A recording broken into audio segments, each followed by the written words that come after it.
A paz, queridos e consagrados irmãos. No versículo 2 desse texto de Mateus, nós vemos como são os legalistas, quando vivem para acusar os outros. Eles são observadores dedicados das vestes das pessoas, do que as pessoas comem ou deixam de comer, do que as pessoas falam, se elas estão blasfemando ou não. E olha o detalhe desta cena narrada por Mateus. Jesus e seus discípulos, depois de uma viagem exaustiva, chegaram num campo de plantação. E estava na lei a autorização para comer na lavoura de outras pessoas, mas nas partes reservadas especificamente para isso, para os pobres, para as viúvas e para os viajantes. E nós sabemos disso na história de Ruth e da sua sogra, a Noemi, lá no livro de Ruth. Mas do nada aparecem ali uma turma de fariseus. Não é à toa isso. Eles estão num lugar improvável para os fariseus. Fica evidente que eles estavam de má fé, monitorando a vida das pessoas, especialmente a vida de Jesus e dos seus discípulos, para pegar no contrapé da vida, sabe? E os tais distintos, vendo isso, é o que diz o texto, vendo isso, passam um pito em Jesus. Olha aí os seus discípulos, colhendo num dia de sábado. O Senhor não vai fazer nada? E nós estamos falando é para o bem da doutrina, o bem dos bons costumes e da decência judaica. E os discípulos do Senhor, eles vão assim andando com Jesus e aprendendo este jeito livre e leve de ser, sem os grilhões da religião legalista e castradores da liberdade humana e da alegria. Porque Jesus, vendo a fome deles, o cansaço deles e o momento de alívio deles, fez o quê? Nada. Porque o fardo dele é leve, o jugo dele é leve e suave, lembram?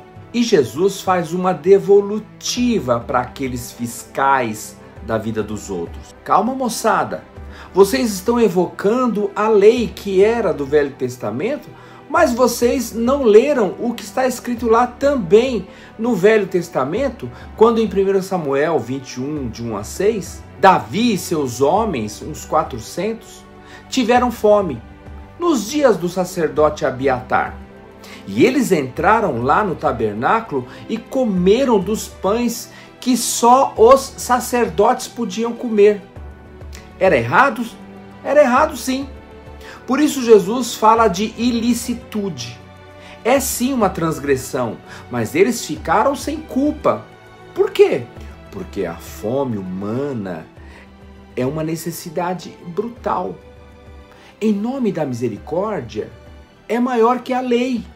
Olha um tipo drástico. Você não pode matar, mas se for para defender a sua vida, pode sim. É por isso que se chama legítima defesa. A lei condena quem mata, mas justifica o ser agredido em caso extremo, se defendendo. Aqui nesse texto, fica evidente que a fome e o cansaço foram justificadores, inclusive pelo Senhor da lei, do trabalho no sábado. E tem mais, Jesus diz. Os sacerdotes que oficiavam no tabernáculo no dia de sábado trabalhavam muito. Era cansativo. Eles suavam. Eles, portanto, violavam o sábado também. Mas ficavam sem culpa, porque havia uma demanda natural e justa, maior do que a lei, que era para servir em amor às pessoas da sua nação. Vocês não têm a menor noção do que é a misericórdia, o amor e a tolerância. Vocês só pensam em sacrifícios, em punições. Vocês não entendem o espírito da lei, mas apenas a frieza polar da letra da lei. A pergunta de Jesus é: não tem deslido? Essa é a pergunta retórica, né? Aquela que já carrega uma resposta implícita. Se eles leram, não viram. Se viram, não perceberam.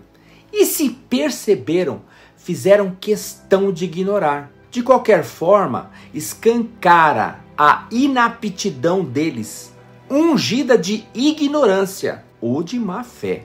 Por falar em ignorância, por um bom tempo na minha própria vida cristã, eu pensava que aquelas espigas do sonho do faraó, lembra? As 7 e depois mais 7, eram espigas de milho. Na verdade, eram como a desse texto aqui em Mateus. São espigas de trigo, não de milho. O milho sempre foi da cultura dos povos das Américas, principalmente dos maias e dos incas. O milho só foi introduzido, levado para a Ásia e o restante lá do mundo, somente depois da descoberta das Américas, depois de 1500. Percebem que a fala de Jesus sobre os ignorantes pode inclusive nos atingir? No mínimo, eles eram ignorantes, no mínimo, porque Jesus denuncia isso. E a primeira evidência é que o homem, segundo o coração de Deus, o Davi, transgrediu, mas isso não lhe foi imputado por pecado de morte ou sem perdão. Por quê?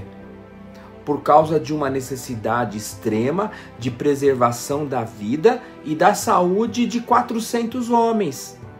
E Jesus responde: porque o sábado foi feito para o homem e não o homem para o sábado. A segunda evidência é que os próprios sacerdotes pecavam sim, trabalhando no sábado. Todos com lidas pesadas de sacrifício de animais, com limpeza de utensílios e com toda a atividade que envolve o sacrifício e os seus afins. Era trabalhoso e exaustivo toda aquela atividade no tabernáculo. E eles violavam o sábado, mas eles faziam sem culpa. É o que está escrito lá em Êxodo, em Levíticos e em Deuteronômio. Percebem como não é difícil quebrar a espinha arrogante dos distintos fariseus ali? Esses homens são o tipo de alguns crentes dos nossos dias. Gente que se autonomeiam os fiscais dos pecados dos outros, porque eles usam como referência eles mesmos. Aqueles pecados que eles não fazem, eles detectam facilmente nos outros. E isso já é uma espécie de autojustificação, de automerecimento, não é? No entanto, dos próprios pecados, os outros pecados, eles encontram justificativas e automisericórdias para evitarem qualquer crítica ou condenação. São pessoas que conseguem quantificar, enumerar os pecados nos outros e ainda conseguem determinar qual é o tamanho do pecado nos outros com muita facilidade. São fariseuzinhos modernos que ficam de olho nas searas, na igreja, nas ruas, nas casas, no Facebook, no Instagram, só para ver quem é que está com o copo na mão, com o prato muito cheio, quem está dando bom ou mau exemplo, quem está falando o quê. E quando vêm, ficam indignados, como esses fariseus ficaram. O Senhor não está vendo o que eles estão fazendo?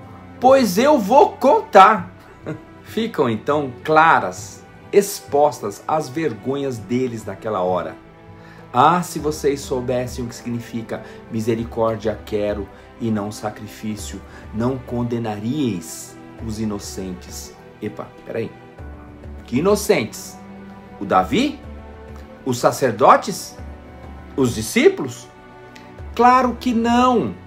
Jesus está dizendo que no afã deles, na obstinação deles em patrulhar a vida dos outros, em se tornarem os guardiões da lei fria, eles condenavam até gente inocente, porque eles eram bons para olharem as aparências, mas muito ruim para lerem corações. Eles não sabiam ler, analfabetos da verdade do Espírito.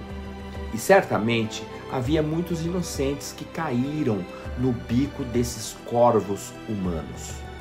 O sacrifício é um meio, na carne pela lei. No entanto, a misericórdia é o fim mais nobre e mais santo que desnuda e que revela corações. Deus os abençoe.